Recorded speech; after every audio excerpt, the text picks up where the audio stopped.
Radio Simbirtuu.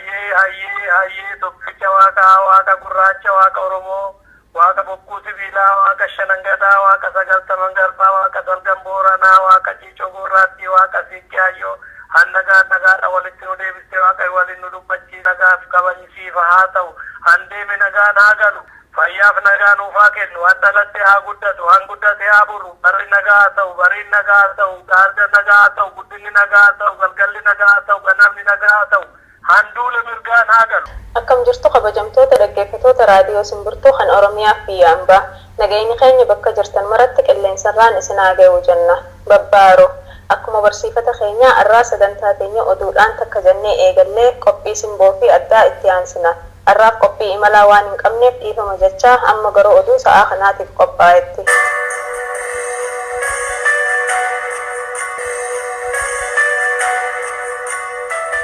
Akkam waltan dhaggeeffattoota keenya kan oduu isinitti himu Handassuu Duulaati.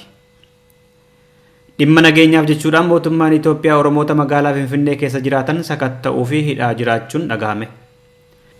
Duulli Oromoo hidhuu fi sodaachisuu kun bifa haaraan kan eegale immoo kabaja waggaa 50ffaa gamtaa Afrikaa waliin wal qabateetti jedha maddi keenya dhimmicha keessa beeku. Addatti immoo hojjettoonnii fi qondaaltonni Oromiyaa International Bank Awaash Baankii fi Baankiin Hojii Gamtaa Oromiyaa torbee darbee humnoota tikaan qabamanii balaa buusuuf karoora qabdu jedhamanii gaafatamanii booda akeekkachiisan gadhiifaman. Mannii fi waajjirri isaanii sakatta'ameera jedha maddi oduu keenya achirraa. Hojjettoota baankiilee kanaa tokko tokko gaafachuudhaaf kan yaalles dubbichi dhugaa ta'uusaa mirkaneessanii garuu sababa sodaa nageenyarraa kan ka'e sagalee keenyaatiin dhimmicha hin dubbannu jedhan. Dhimma kana qulqulleeffachuudhaafis gara waajjira obbo Barakat Simoonitti bilbiluuf kan yaalle garuu nuuf hin milkoofne. Mootummaan Itoophiyaa yuunivarsiitoota Oromiyaa keessa jiran otoo barumsi hin xumuramiin dursee cufuudhaaf murteeffatee jira jedhame. Barumsi Oromiyaa keessatti dursee akka cufamu mootummaatiin ifatti hin dubbatamiin malee dhimmicha hojiirra oolchuudhaaf eegalamee jira jedha maddi keenya Naqamteerraa. Yuunivarsiitiin Wallaggaa qajeelfama kana raawwachuudhaaf kan jalqabaa ta'ee jira. Torbee darbee kanattis qormaata xumuraa kennuu eegale. Akka qondaaltonni yuunivarsiitii sanaa jedhanitti sababiinsaa hanqina baajataati. Xiinxaltoonni siyaasaa fi keessa dhimmichaa beekan immoo fincila barattoonni Oromoo manneen barumsaa garaagaraa keessatti kaasaa jiran dura dhaabbachuudhaaf akka tooftaatti wanta fudhatamuu eegaledha jedhu.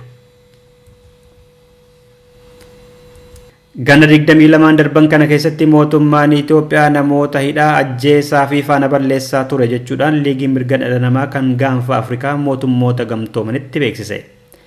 Jaarmaan mirga dhala namaa kun akka gabaasa dhiittaa mirga dhala namaa Itoophiyaan raawwachaa yoo nageesse jedhe bifaan tarreessee marii idilee kaawunsilii mirga dhala namaa kan mootummoota gamtoomanitti dhiyeenya kana dhiyeesse. Akka liigiin kun jedhutti yoo ta'e dhaabbanni dimokiraasummaa warraaqsa uummattoota Itoophiyaa ilaalcha siyaasaatiin namoota ajjeesa, seeraan ala hidhaa, faana balleessa, qe'ee fi biyyaa baasaa lafa saamee gurgurata yoo naga'e. Kana malees bara 1991 amma 2013 jidduutti barattoonni hidhamanii, ajjeefamanii, namoonni siyaasaas daldaltoonnaa fi kanneen kaanis maqaa mormituu deeggartu jedhuun reebamaniiru kan seeraan ala hidhamanis hedduutu jiru jedha.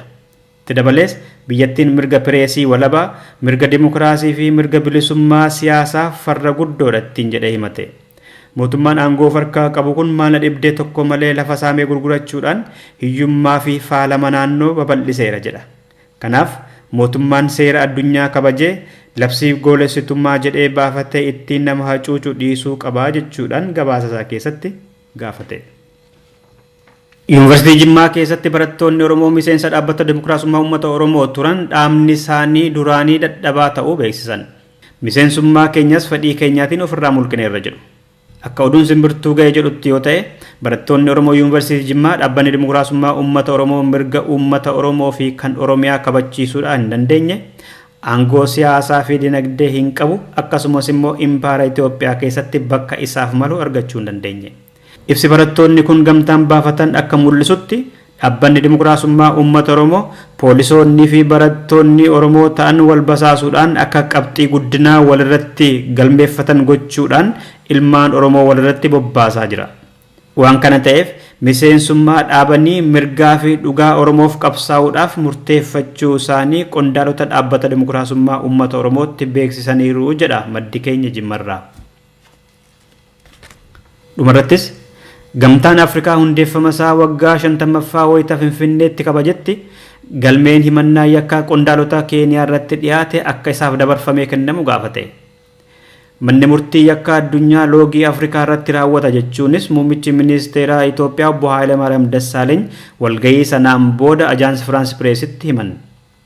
Manni murtii yakka addunyaa pirezidantii Keeniyaa obbo Uhuruu Keeniyaataa fi itti aanaa isaanii obbo Wiiliyaam Ruuto bara 2007tti filannoon booda lola biyyattii keessatti ka'e sana keessaa qindeessuu keessaa shoora qabu jedhee seeraan isaan himatee jira. Pirezidantiin Sudaan obbo Omar al-Bashir akka waraqaan haa qabamuu itti bahee jirus beekamaadha. Hooggantoonni Afrikaa garuu ammallee himannaan torban irratti banamee jira jechuudhaan mana murtii kana komatu.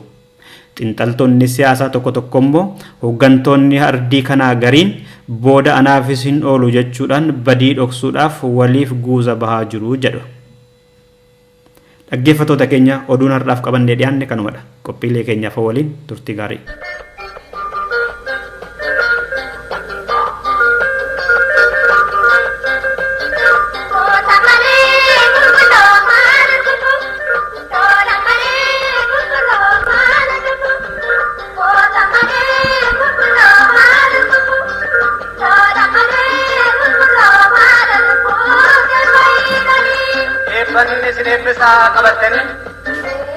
qabatanii aga kabaja jiruu jireenya kabaja irracha bayyaata hammaaraan isin ibsin jalaan bayyaata dhugaan isin majisin andoode formata munaaf ganna lalisa goraa gurraachata ulfaata jiraata biyya koo banaataa biyya hundaatti ifa fayyaa nagaata horaa lalisa lalisa.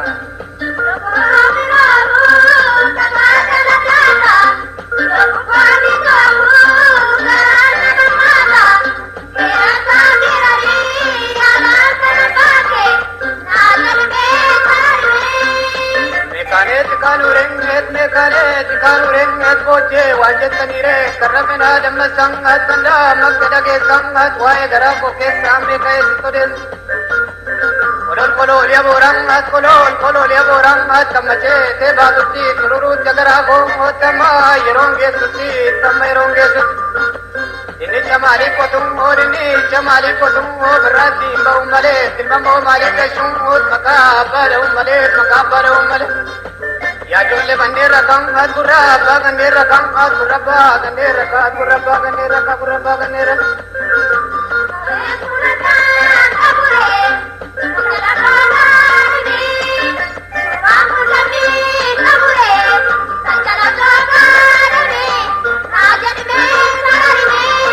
alkani buya jore bomati kona kore labana senu nabe ya chodu se jalabo otko malina kabe tu malina kabe nangkombe matabu sen tarida nabo besen tarida nabo besen tarida nabo besen ore de debe etaka mikira bunjong ko de natti debe etaka mikima gudong ko ja jolu se jalabo ya jolu se jalabo ibe kam kalong ke migri ke etidung ke sembri ke tergalan salanya jung damna challe sabulu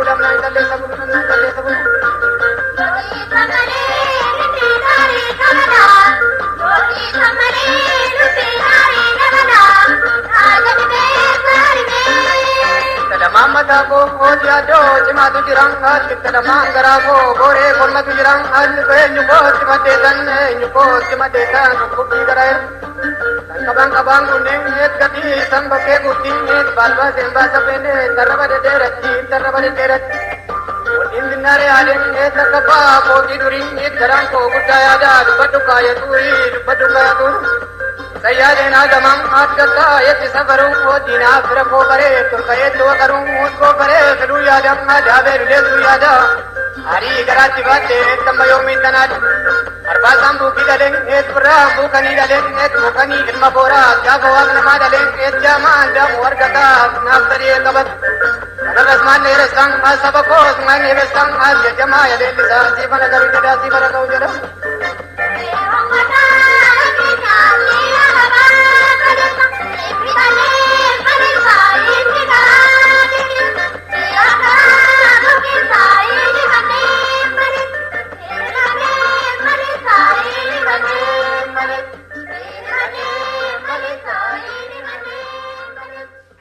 dhaggeeffatoota keenya amma yeroon tan simboote qophiin tun wallisaa Aliyyii Saabit keessummaa taasifattee kutaa tokkoffaasaa qabattee dhiyaattee jirti akka nu waliin turtan isin afeeraa amma garuma keessummaa keenyaatti.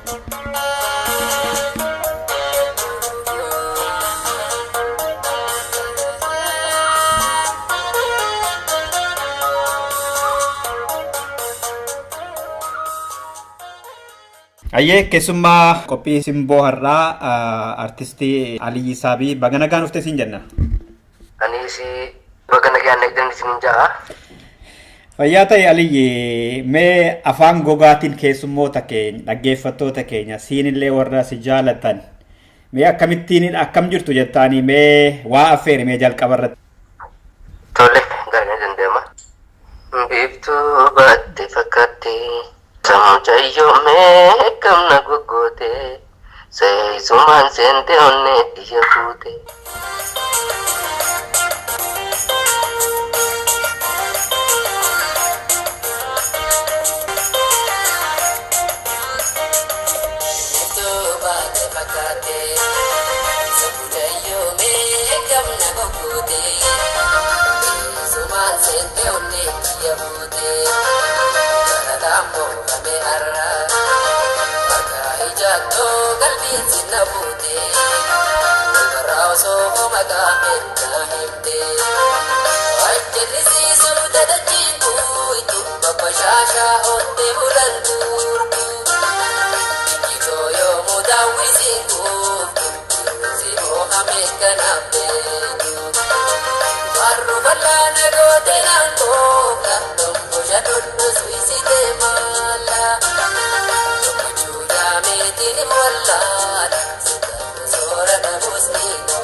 Gaarii Aliyyii mee akkamitti galtee gara ogummaa kanaatti?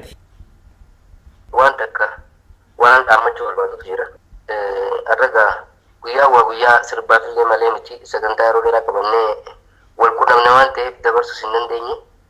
Garuu guyyaan irraa kun hayyuu nama seenaa nama qabsoo nama waa'ee qabsoo Oromootii fi waa'ee amantii Islaamaa irratti waan guddaa hojjete nama jaalatama sabboonaa tokko dhabne Dr. Sheikh Muhammad Rashad Abdullaati. Rabbi jannatan haa qananiisu warran galtee keessattuu sabboontuwwan Oromoo ta'an kan doosaa kanaaf gaddanis Rabbi garaa isaan naa eegis Rabbi jannatan haa qananiisu. Barri kun hedduu baranuuf gaddaati jechuun ni danda'ama. Sabboontuwwan Oromoodhaa warra seenaa Oromoo akkam banneef shoora guddaa taphatan warra afaan Oromoo irratti shoora guddaa taphatan warra Oromummaa irratti akka malee qabsaawan nama lama dhabne waggaa amma keessa jiru kana keessatti sooressa jaarraa abbaa gadaatii fi Dr. Muhammad Rashad Abdullee jechuudha. Isaan lachuutu Rabbi jannataan haa qananiisu. Kanaan dhaammachuu barbaada. Gara gaaffii dhimmaatti deebina garaatti itti hoggaan galu ani ijoollummaan waa'ee artii kana nin jaaladha. Wallistoota hangaftoota Oromoo kana dura jiranis hedduu qaba. Ijoollummaa irraa jalqabee jechuudha.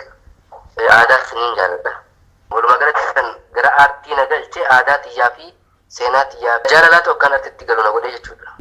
Sirboonni kee maal irratti xiyyeeffatu yeroo baay'ee Aliyyii jaalala qofa moo kan biraallee of keessaa qabu laata kan isaan irratti xiyyeeffattee ati baaftu? Sirboota kiyya ani sirbaan hojjedhu keessaa muraasa kan jaalalatti xiyyeeffattee hojjedhu. Jaalalaas ta'ee hoggaan hojjedhu waa'ee seenaatiin wal qabsiiseeti kan hin barreessu.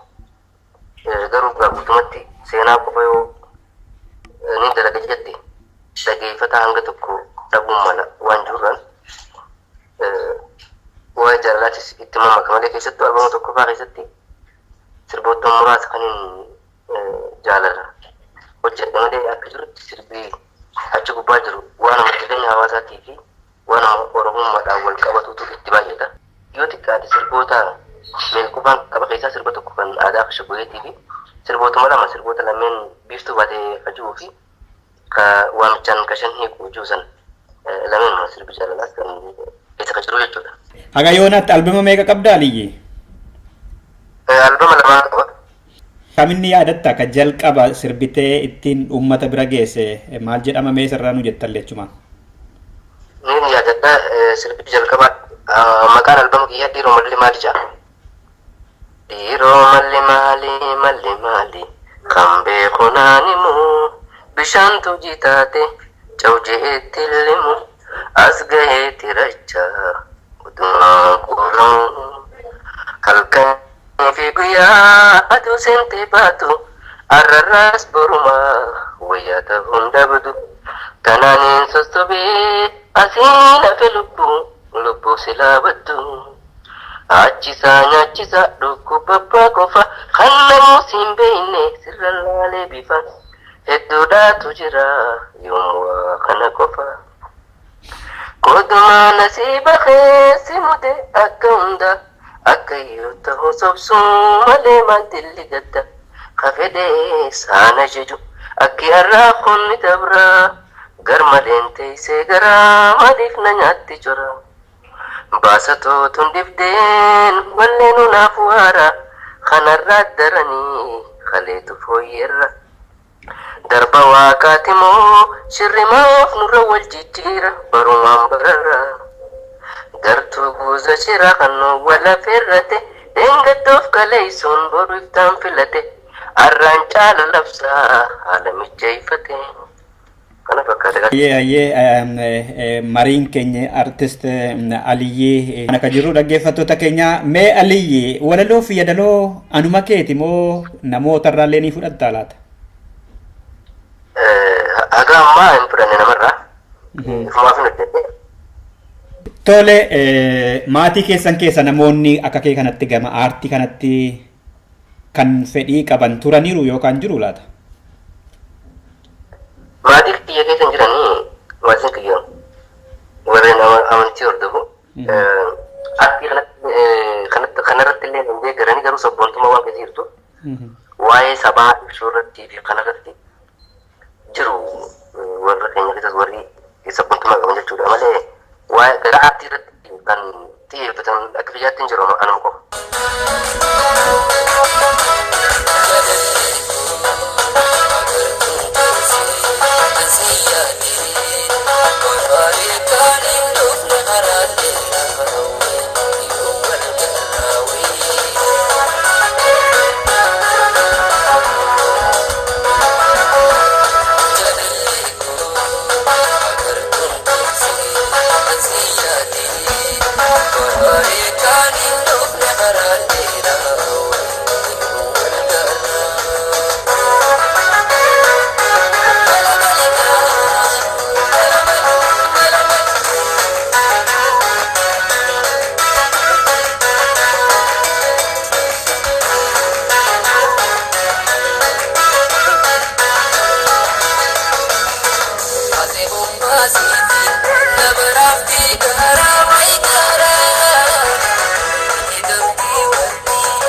Mudata qabdaa Aliyyi sirba kee gaa sirbi kee namoota baay'ee biratti dhaggeettii qaban ni jaalatamaa waltajjii irrattis wayita baatee sirbitus haa ta'u kaasetta kee dhaggeeffatanii namoonni ilaalanii kanaan wal qabatee kanatti hin irraanfanne mayoona mudata wayii qabdaa sammuu kee keessaa.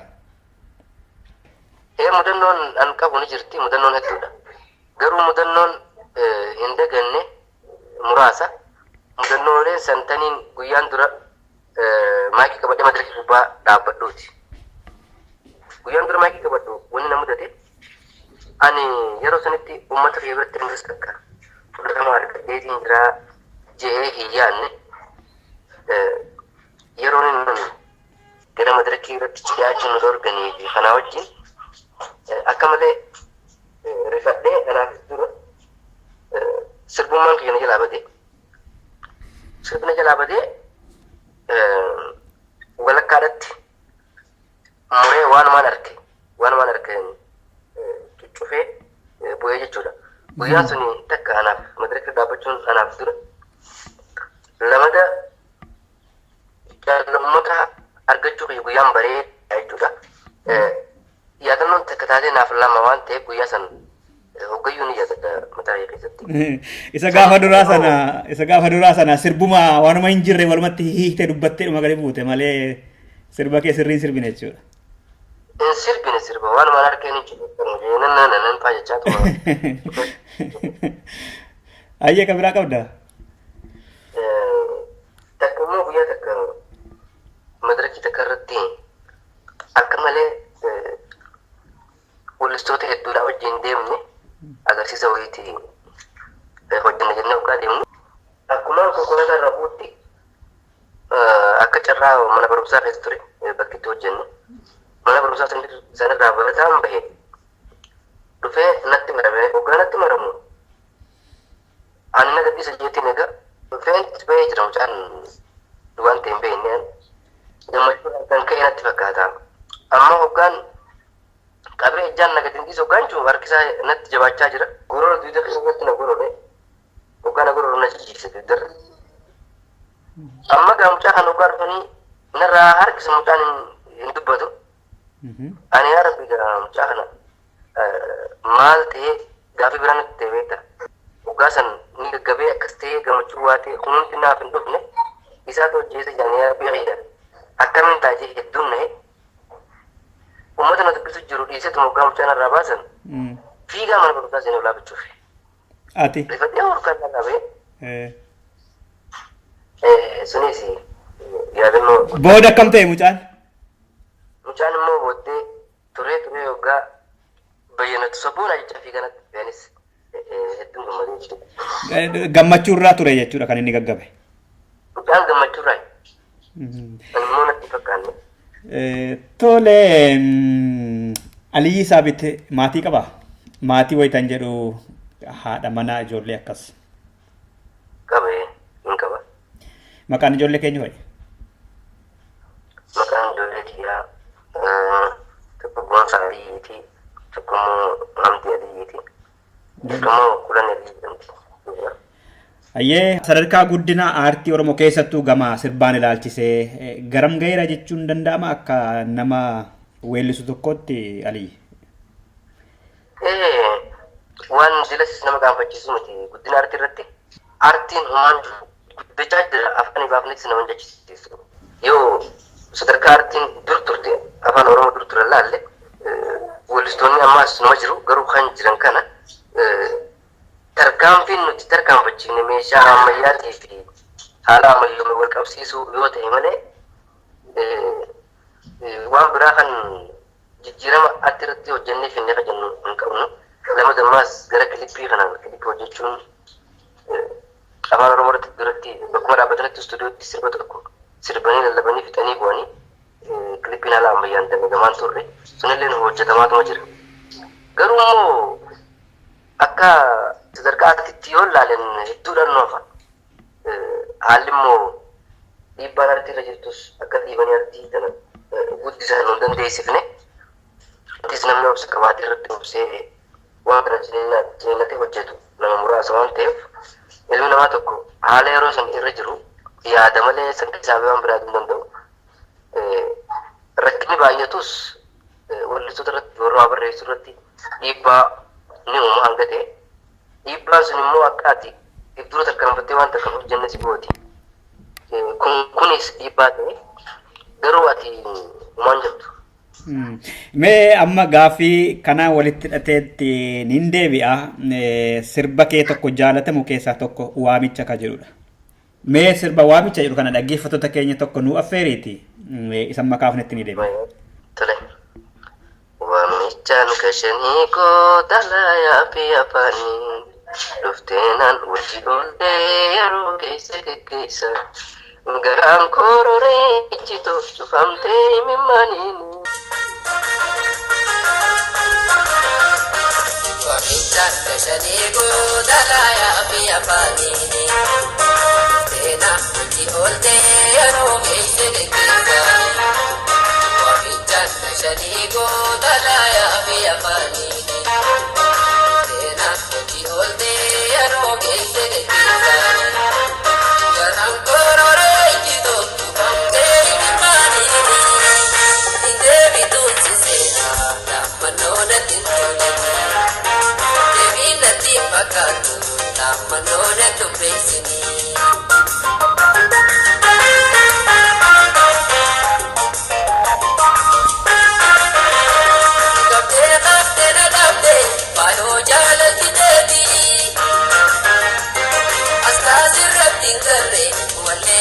Raguti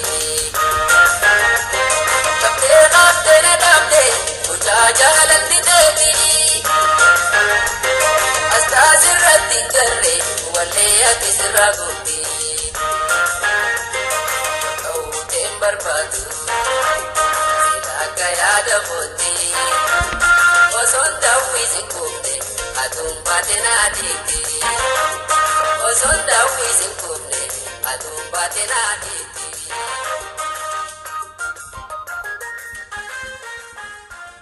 Baay'ee gaariidha. Weellisaa Aliyyi Saabit mariin keenyatti fufee jira simbirtuu irratti. Mee gara biyyaatti yaadaan deebine kan ittiin biyyaa baatee fi boodatti deebina. Dhiibbaan artistoota irra jiru jira biyya keessatti Aliyyi. Akka malee irra jira dhiibbaan siyaasaa. Dhiibbaa gara siyaasaatiin dhufu. Waggaa jennu artistiin tokko daawwitii uummataati. Rakkina uummata irra jirullee ibsu qaba. Dhiibbaa gara aadaa isaatii fi afaan isaatiin jirtullee ibsu qaba. Kana akka dandeenye akka waanuma gartee mootummaa biyya qabuun jaalatamu qofa sirbitu dhiibbaatu jira. Kanarraa kan ka'e haalli duratti ittiin gabaa bilisaa ta'an hundi badee jira. Jalarraa hanga gubbaatti nama wal gubbatti ijaaranii warreen silaa muuziqaa afaan oromoodhaa maxxansuu keessatti gahee guddaa bahaa ture hunda ijaaramee jiran ijaaramee audiovisual jiru tokko ijaaranii ijaarameenni suni akka jirutti uummata biyya qaban kanaan xaxameeti jira hoogganaa hanga jalatti waan isaan hayyama malee manni muuziqaa maxxansuu hin danda'u jechuudha. Yoo maxxanse manni muuziqaa suni waan san takka poostara isaa akka laxafamne godhan lama hojiin sun akka magaalaa keessa deemtee hin gurguramne godhan manni muuziqaadhaa kan irraa fudhatee waan san isaaf raabsee magaalaa waliin ga'u akka irraa fudhanne godhan maaliif jaarmee waan ta'eef jechuudha. Waan kanaan qabamee ati harka garaa jalaatiin sirbii akkuma duratti gaafa mootummoota kanaan dura dabalan afaan oromoo sadarkaamee saanfura godhameeti kan magaalaa irratti bahaa ture. Haalli sun ammaas faana jijjiirrate malee ni jira. Sirboota uummata dammaqsu sirboota aadaa calaqqisu inni hojjedhuu jette uummatuma usee istuudiyoo hunda keessa si hojjetu akka sirbi hojjetu fakkaatee nama tootutu jira. Gara biraatiin nama waan san hojjetu qaban isaan dhiigaa san qaban ati karatti hojjettuu qabdu jechuudha. Dhiibbaan weellistoota Oromoo irra jirti dhugaa dubbachuuf weellistoonni Oromoo kan biyya keessa jiru akka jirutti hidhaa dhaabbataa jiran jechuu ni dandeenya. Afaan guullee hojjennallee qola waan nama gaafachiisu hundi isaaniitu. Kanaan walitti hidhatamoo maaliif sirbitoonni tokko sirba baasaa hin jiranii tokko darbanillee baasan gariin isaanii hin baasanii akka Zarihuun fa'aa yookaan immoo Falmataa fa'aa Adinan fa'aarra wanniin addaa jira isaanirra. Ni jira. Amma Zarihuun hedduu beekamaadha. Maaliif akka jirutti ijji mootummaa karaa isa gubbaa jira. Inni sossoon danda'u hojjechuus ni hojjeta. Yoo hojjete qabeenya mataa isaatti kafalatee hojjeta. Maaliif dirree bahanii akka nama caalu uummanni hangi tokko fincila irratti kaasuu ni danda'a jedhanii waan yaadaniiti. Isaan Zarihuuniin siisteemuu biraatiin hidhaa dhaabbataa hidhan malee kallattiin dirree baanii dabree kan dubbatan. Immoo Zarihuun karaan beekamneen Zarihuunis ta'e Falmataas ta'e Aslaamis ta'e walaa Kadir Mochuutis qabii Hacaaluu hundumaan ijoolleen hedduu jajjaarataman turti. Karaan beekamneen xaxamanii marfamanii jiran akka barbaadanitti hojjetu. Kana kan godhu maali? Ni hojjeta. Wal isaan tokko istuudiyoo galee ni hojjeta. Waan istuudiyootti kafalamu bahee kafalamu. Abbaan qabeenyaa tokko irraa kan fudhatu danda'a. Abbummaan qabeenyaa tokko kan isa yaadatu jechuudha. Namni kun ifiif bakka itti maxxansu hin qabu. Hatta hanga tolaanillee kana maxxansiisuudhaaf uummatuma bira akka ga'uuf carraa dhaban takka jira jechuudha haalli. Gara biraatiin ammoo wanni takka wanni namarratti odeeffamu ni jira. Wanni isaan Oromoo tokkollumaanuu akka barbaadutti gammadee waan saba isaatiif hojjeteen jiraachuu jiru tokko hin jiru fikiraa dhibbatti. Ni hojjeta hoggaa hojjeta wanni sun uummata biratti jaalatamnaan uummanni isaa jaalachuu eegallaan uummanni ijarratti deebise. Uummanni maaliif isa jaalate? Wanni yaadni sammuu isaanii keessa waan jiru ija isarratti deebisanii namni kun deemee bakka takka sossoo'ee hojjechuu hin danda'u. Hatta ani dandaan itti dalladde gandana beeku keessatti konsertii qopheessuudhaaf hayyama gaafatanii ol argatanii addaraasha gaafatanii ol argatanii qullaa galee taa'e jechuudha. Ilaa irra dura dubbachuudhaaf ana Abdii Abrahiim ana Kadir Martuu yeroo hojiin keenya gallakki goosanitti akka gaariitti hojiin keenya dhagahamee ture. Garuu guyya takka galaana ceenee uummata keenya wajjin hojjechuu hin dandeenye. Hojjennee jireenya keenya akka hin dandeenye kan taasisuu jiru isaan nama jaalatu qabneetii miti.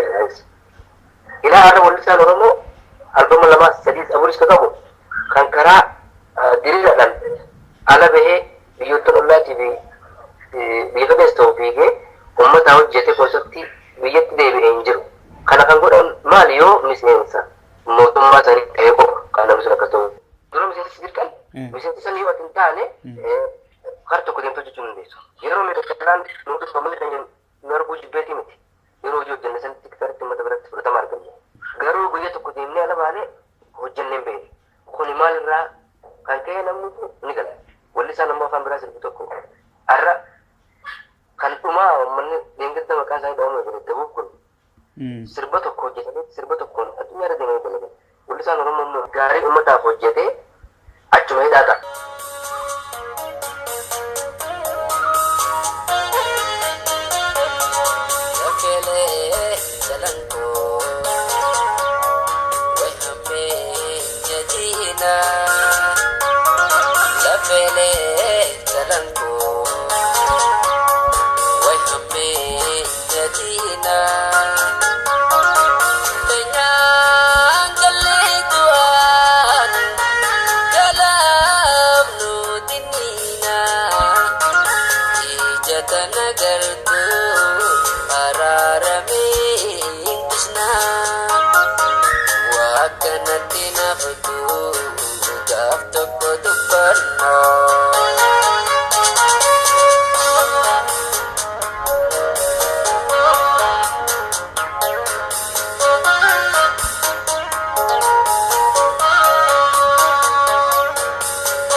Bishambal fit harim bishambal ban, tiruna jawla jaabitu narkan bishaan balbiti harreen bishaan balbal jiruu na jaabitu narkan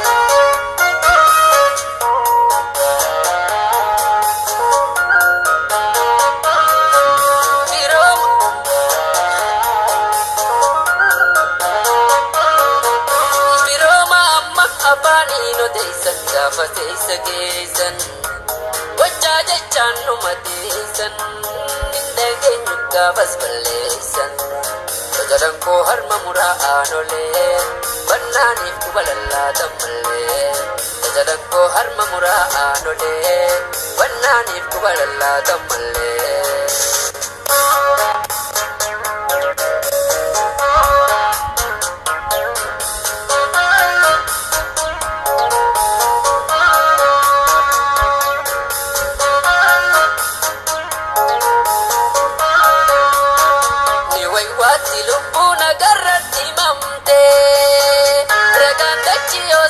Pambeite himte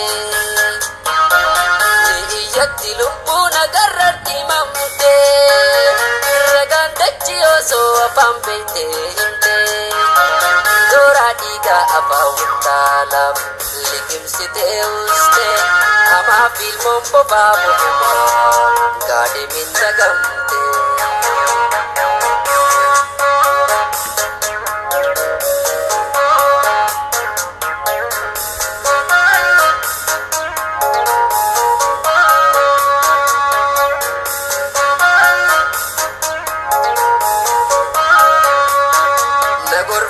Natti mubatina amballe susam judi yatana adawin golfu salbina ayoro majal tibanna kando gokore mali alago sera kamna kando gokore mali alago sera kamna.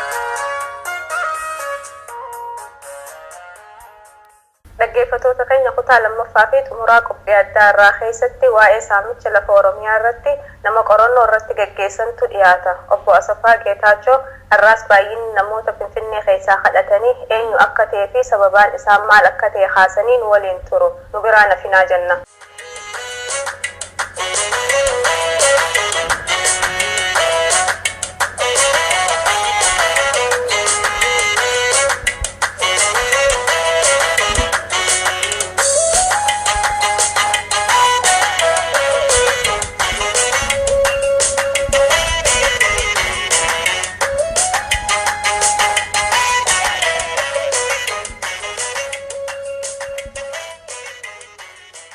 Tole Obbo Asaffaa Geetaachoo mootummaan jireenyi isaanii fooyya'eeraa jedhanii miidiyaa isaatiin wayita dubbachiisutu dhaga'ama waan ta'eef dhuguma jiruuf jireenyi isaaniis kan ijoollee isaaniis fooyya'eeraa akkasiin qorannoo kana gaggeessitanitti yookaan immoo irra deemtanii agartanitti. Amma naannoo Finfinnees ilaallee deemnee beekna gara Oromiyaa naannoo biroos deemnee ilaalleerra amma wanti tiileeviitii reediyoorra dhaabu waan ta'u nama beekama. Daataan sun yookiin immoo odeeffannoon sun kan dhiyaatu maal akka ta'e akka hin beekama. Soba duwwaadha.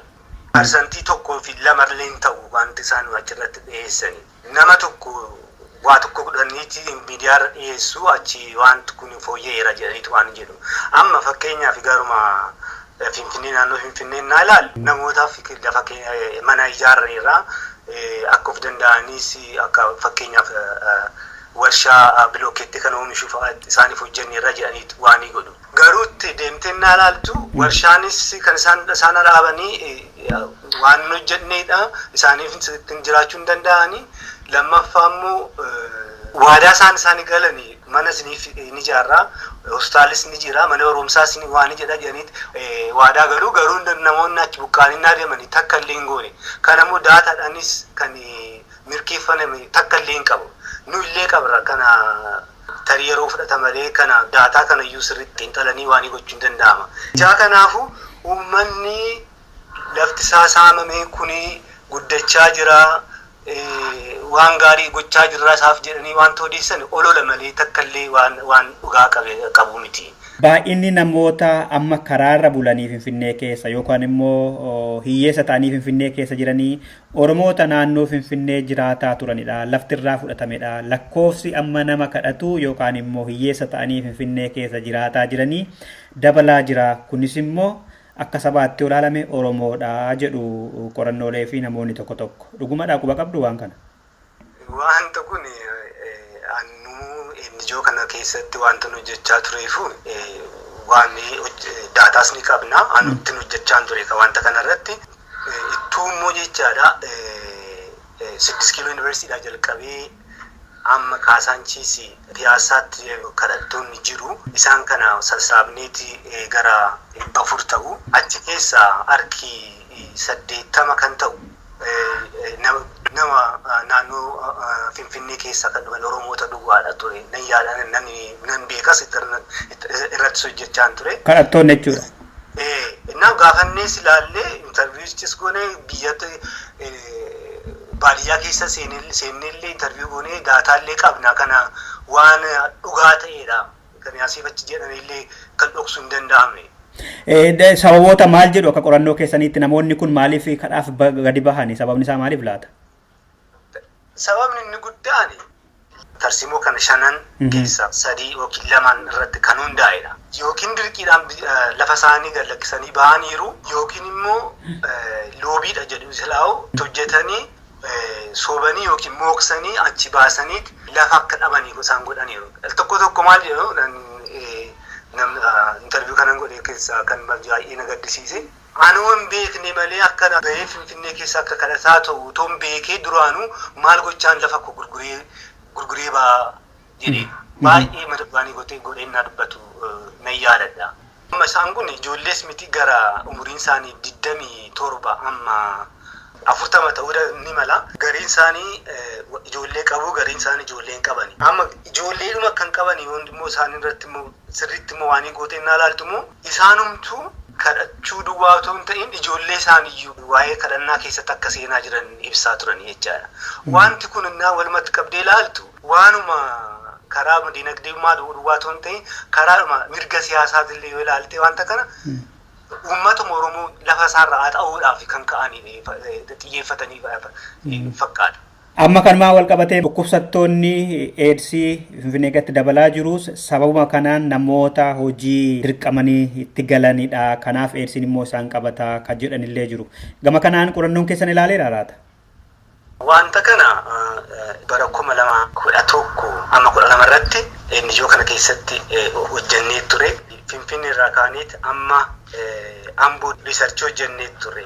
HIV kun maaliif baay'atee jennee riisarchii kana goonee turre nama 5 taanee jechaadha. Sababni harki 75 sababa lafa isaaniitti dhiisanii bahanii dinagdeedhaan of danda'uu wanta dhabanidha. Lammaffaan sababni kan ta'e immoo beekumsa hin qabani. Sadaffaan waanuma maatiin isaanii isaan irratti miidhaa qaqqabsiisuudhaan ka'ee jechaadha. Walumaa galatti harki 75 kun lafa kana wanta dhabanii of danda'uu wanta hin dandeenyeef gara kana yookiin immoo hojjaas jechuu hin dandeenyu gara hoteela kana keessa seenanii hojjechuu jalqabanii jechaadha. Wayita lafni kun kennamu immoo galii addaa Oromiyaan kan argatu qaba yookaan immoo shoora qaba lafa kana kennuu irratti? Waan miidiyaa dhageenyu fi wanti dhugaan baay'ee sirriitti waliin hin deemu. Amma fakkeenyaaf lafti kan kennamu wayitii guddaa ta'e hooggantoota jecha TPLF kan ta'aniit wanta sana biizinasii kana deemee raawwatu jechaadha. Maaliif qarshii guddaa ture jira. Ijaa kanaafuu naannoon Oromiyaa yookiin immoo qotee bulaa Oromoodhaaf waan kenname hin jiru. Yoo jiraate illee parsantii 10 illee hin caalu. Inni kun immoo siyaasa isaanii gaggeeffachuudhaaf akka itti tolu malee Oromiyaan qarshii kanarratti takkallee mirga hin qabu ittiin fayyadamuudhaaf. Gara federaalatti seenaa jedhama. Federaalli immoo beekama jechaadha eenyu bira akka deemu. Galiisaa fi wanta isaan naannoo irratti dhiibbaa fiduu maal fakkaataa jennee yoo ilaalle karaadhuma shaakisoosis jalqabuu dandeenya. Asii karaadhuma lixa shawaasii argine abaaboodhaaf jedhanii kan kennanii jiru. Lagni immoo kun gara laga xaafoo fa'aas jira. Achi keessas kanallee obbo Baqqalaa Garbaanis tuttuqaniiru. Takkallee jecha achi keessa lubbuu qabeeyyii kan ta'an laga sana keessatti laga naannoo Oromiyaa Finfinnee keessa hin jirani jedha. Namnis kan dhuguu hin qabu. Namoonni dhugaatis kan jiran akka du'aa jiranis mirkanaa'eera. Lammaffaa immoo waa'ee kan fakkeenyaaf abaaboo ilaallee abaaboon lafti abaaboo irri biqilee keemikaala adda addaa wanta irraa waan godhuuf tokkoffaa lafti isaa tokko namaaf gara fuulduraatti ittiin fayyadamuu hin danda'amu. Lammaffaa summiidhuma inni abaaboodhaaf waan ta'u harcaa'u gara baakkos yoo deemne karaa tureen kan ittiin fayyadamaa jiru keemikaal peestisaayids jira. Isaan kun amma namoota irras naannoo irrattis balaa guddaa qaqqabsiisaa jiru jechaadha. Kanaaf naannoo Oromiyaadhaaf kan ta'u bu'aa maaltu qaba yoo jennee ilaalle walumaa galatti takka illee garuma federaalaa dhaqa jedhu qarshiin isayyuu immoo namoota muraasa kiisii namoota muraasa keessa gala malee Oromiyaadhaaf kan faayidaa kennes hin argine galii sassaabuu irraa advaanteejii fudhachuudha malee saba sanaaf lafa sanaaf kan madaalu piroojeektii yookiin yaadni takka illee hin jiru. Yoo jiraates akkumatti waraqatarra taa'amanii kan Oromiyaa fi saba Oromoof kan fayyadu takka illee hin jiru jechuu kooti. Baay'ee gaariidha ulfaadhaa obbo Asaffaa Geetaachoo. Amma sababoota 5 yookaan immoo tarsiimoo 5 mootummaan baafatee ittiin gurgurata jettan keessaa tokko nyaataan of danda'uu ka jedhudha. Sababoota kaa'ee keessaa gabaa biyya keessaa tasgabbeessuu fi hojii humna namaa achi keessatti qacarsiisee hojjechuudhaaf carraa banaa jedha wayita haasa'u. Gaadhaan immoo kan mul'atu garuu kamidha? Wanta kana waanuma jiruudhaan kan asiifachillee kan waan jedhan miti. Maal inni investoroonni kun dhufanii millions of hectares itti kennama. Itti kennamee nama meeqa qaxaruu jennee waa ilaalle. Nama meeqa yoo qaxaru akkam yoo baay'ate 2,000 caalayyuu hin qaxarre akkam yoo baay'ate. Lafni kan fudhatamu garuu miliyoonaan hektaara miliyoonaan lakkaa'amudha. Sanuummoo erga wanti oomisha'ee biyya keenya keessatti wanti sun midhaanis waan hundumtuu biyyaaf domestic consumption kan jedhu irratti isarratti ooshinaa jedhaniitu gabaasu yookiin odeessu. Garuu dhugaa irratti naan riisarchiisinis kanarrattis kan inni ijoollee 2-3 kan godhanii jiru kanarratti. Maaltu mul'achaa jira? Wayitii oomishaan wanti kun gara biyya isaaniitti jechaadha. In millions of tons jechaadha exportii godhu. Kanaatu biyya keenyaaf yookiin domestic consumption keenya baay'ee nu jalaa isee beellis kanaaf dhufuu danda'e. Obbo Asaffaa ammasiin quba qabaattanitti kaffaltiidhaan fudhatu jaroonni kaampaanonni biyya alaa kun wayita lafa sana fudhatan moo tola kennamaaf moo kaffaltiin yoo itti baasu moo ta'e gahaa kaffalanii yookaan hamma maluu qabu amma kaffaluu qabuun itti baasaniitudha fudhatu laata lafa sana.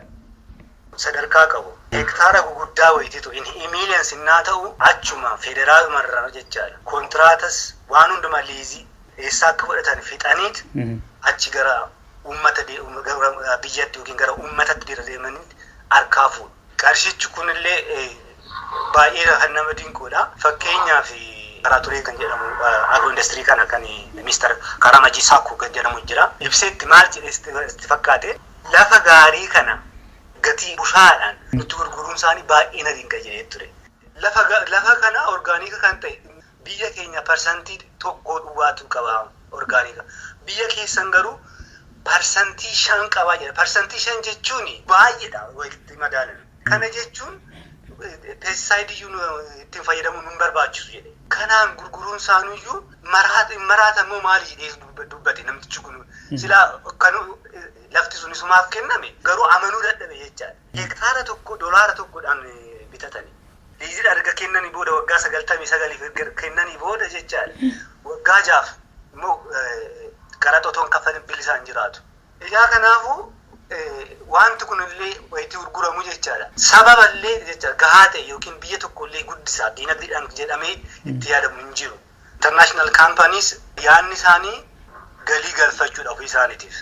yaa kanaaf isaan kan barbaanne galii galchuudha malee saba keenyaaf kan yaadani takka hin jiru. Kana yaaduu ka qabu ture mootummaatu ture. Mootummaan immoo kan hojjetu farraa hojjechaa jira yookiin nama kaampaanii alaa dhufaniidhaaf tumsaa jira malee waan gochaa jiru. Amma mee Chaayinaas yoo argine jechaadha. Namoota biyya isaan irraa fidaniit hojjechiisu malee nama biyya sana jiraatuuf miti.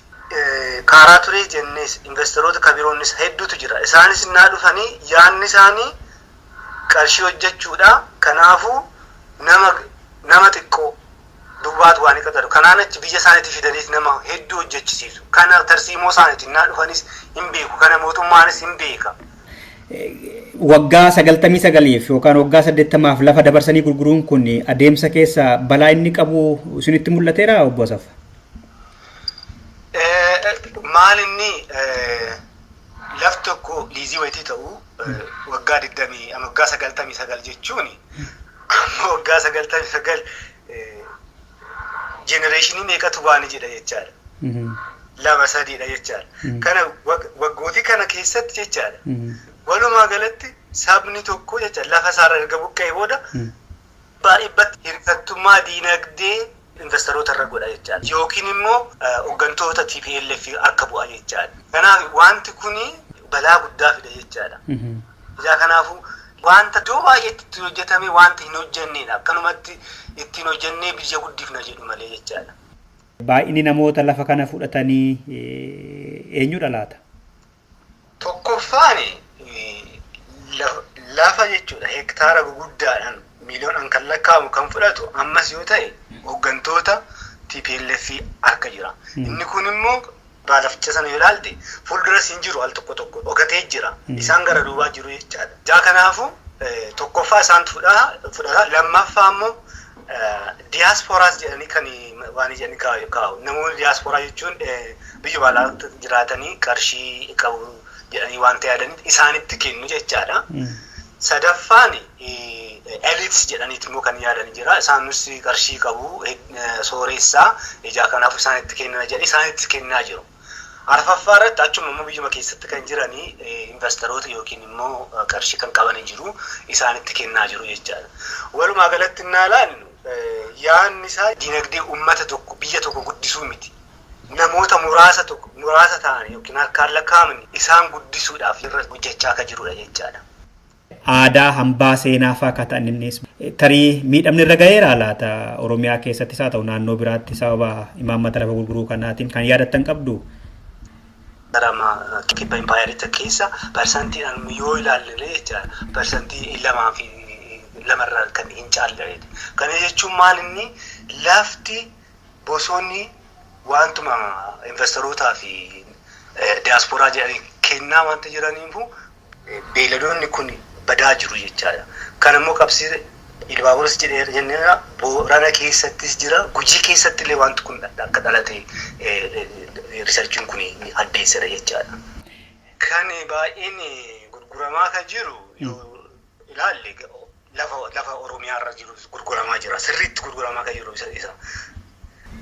Ittaansi kan Gaambellaatu jira. Achi Affaartu kana jechaa deema. Walumaa galatti tarsiimoon kun kan hammina tarsiimoo kana karaa afuriin ilaaluu ni dandeenya yoo barbaadame jechaadha. Gaggabaabsee dubbachuudhaaf hambummaadhaan qooduu jalqabeera jechaadha. Laftu kun amma akkuma Baqqalaa Garbaan ibsuutti sababni tarsiimoon kana hambummaa bakka afuritti qoodeetu ilaala. Mirga abbummaa tokkoffaa kan qaban isaan lafa jechuudha Oromoo irraa fudhatanii yookiin Affaar irraa fudhatanii kan gurguranidha. Isaan kun eenyuun yoo jenne fuuldura kan jirudha hooggantoota TPLF. Mirga abbummaa lammaffaa immoo kan qaban immoo jiru. Isaan immoo maanni dhufanii kan bitan jechaadha. Diiyaasporaas ta'uu danda'a, eliitis ta'uu danda'a, investoroota biyya keenya keessa jiraatan ta'uu danda'a yookiin biyyuma alaatii kan dhufanii jechaadha. Mirga hambummaa lammaffaa kan qabanii jechaadha. Mirga hambummaa sadaffaa irratti wayitii dhufnu immoo jechuudha. Dhaabbatee wayitii gurguramu harka marfatee kan ilaalutu jira. Inni waa tokko gochuu kan hin dandeenye. Keessaayyuu nama magaalaa keessa jiru jechaadha. Mirga hambummaa arfaffaa kana immoo kan qabu immoo abbuma lafti isaa gurguramu jechaadha. Qabeenyi isaa gurguramu jechaadha. San nama dhiyoo immoo erguma gurgurame booda immoo achuma dhaabbateet immoo achumatti qaxaramee lafa masaaratti jechaadha mirga dhabee qaxaramee kan hojjetudha. Kan ammoo saba Oromoo akka saba Oromoo fi saba Affaar keessa jiran Gaambeellaa keessa kan jiran ilaalaa jechaadha. Mootummaan Oromiyaa kaa'uudhaaf tattaafateeru mul'ateera gabaabsinee yoo ilaalle obbo Asaffaa. Tattaaffii fudhachaa jiru jechuudhaaf illee nama dhiba. Maaliif isaanumtuu jechaadha tarsiimoo kanallee akkatti TPLFin gaggeessitu hin beekani. Yoo beekanis gaafachuudhaaf mirga hin qabani. Kanaafuu waa tokko kana furuudhaaf lafti saamuu qabu kan jedhu furmaata yaaduudhaaf iyyuu waan isaan qabani. Pozishinii isaayyuu hin qabani jechaadha. Mee xumura irratti obbo Asaffaa Gettaachoo fallisaa otoo maal ta'ee wayya jettanii akeektu? Kan ta'uu qabu investimentiin haa ta'uu, guddinnis haa ta'uu, maalis haa ta'uu dura ka'uu kan qabu uummatarraayi. Achii jalqabeetu diinagdeen biyya tokko guddachuu jalqabata ta'a malee achuma ol ta'anii poolisii irratti fe'uudhaan irratti fiduudhaan waan guddina fidu hin jiru jechaadha. Ijaa kanaafu fedhiin sabarratti kan hundaa'e poolisii jetanii dhufuudha malee achumarraa buusanii irratti waan godhan miti jechaadha. Sabatu waan hunda gochuu danda'a. Sabni mirgi sabni eegamuu qabaa kan jedhu irratti. Ijoos haa ta'uu akka dhaaba siyaasaas haa ta'uu akkuma waan ta'aa ta'uu kana dhaabsisuudhaaf hundumtuu ka'uu qabaa. Hundumtuu yakka wayii akka ta'eef baree wanta kana dhaabsisuu qaba kan jedhudha.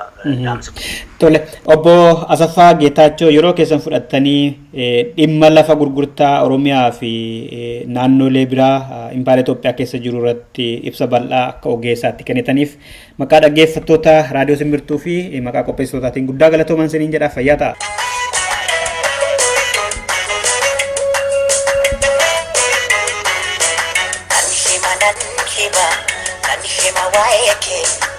Jallisoo argee Oromiyaatiya biyya hayyuu qaroon biyya goonni birree dachee kiirra margee nan hima qabda seenaa cima nan hima qabda seenaa cima nan hima waa'ee kee jallisoo argee Oromiyaatiya biyya hayyuu qaroon biyya goonni birree dachee kiirra margee nan hima qabda seenaa cima nan hima qabda seenaa cima.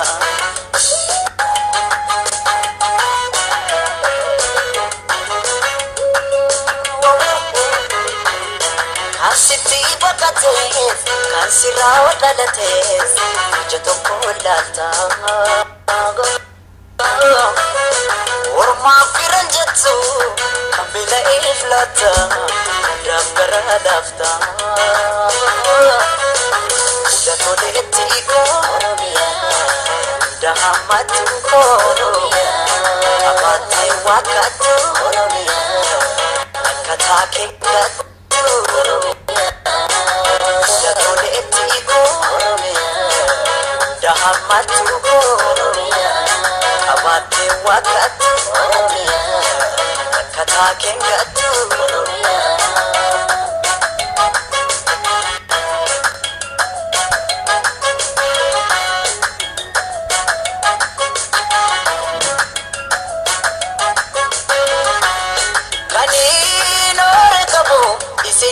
Banko oton abu dabu mafta echaranko kutada mamanti mali fali kokodu ilman ada toko mali fali nodu malo yalmanko kutusu malo yalmanko kangafa malo Ormayu budise dabarse fi bose ma dabare daba jette Oromiyaa jette karbe bose. Dhaggeeffattoota keenya kan irraaf jenne mara raawwannee jirra. Torbee qophiilee biraatiin hanga walitti deebinu gammachuuf badhaadhina isiniif hawwu nuti qopheessitoonni qophii Simbirtuu kanumaan nagayetti jenna.